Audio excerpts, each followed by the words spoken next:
एक रात हमारे पुंगी चाचा ने हमें अपने घर बुलाया और कहने लगे कि बेटा गुल्ली, मैंने 3 दिन पहले ये घर खरीदा है। मुझे ये घर बहुत सस्ता मिल गया था, इसलिए मैंने ये घर खरीद लिया।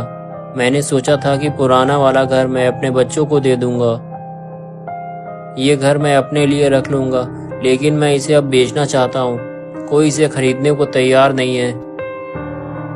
मैंने कहा चाचा, लेकिन आप इसे बेचना क्यों चाहते हैं?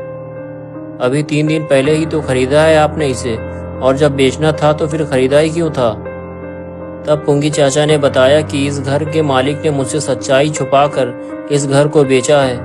उसने मुझसे कहा था कि वो इस घर को बेचकर शहर में अपने बच्चों के साथ रहना चाहता है, इसलिए वो इसे बेच रहा है, और उसे पैसों की भी बहुत ज़रूरत है, इसलिए वो बहुत कम कीमत पे मुझे ये मकान दे रहा है। लेकिन उसने मुझसे ये नहीं बताया था कि इस घर में पैरानॉर्मल एक्टिविटी होती है।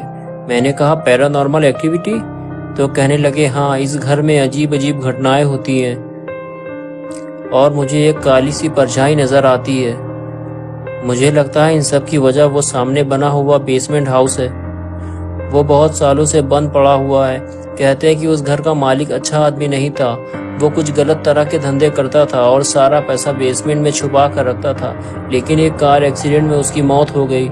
लेकिन कहते हैं कि आज भी उसकी आत्मा उस खजाने की हिफाजत करती है, और वो नहीं चाहती कि उसके घर के आसपास कोई भी इंसान आए।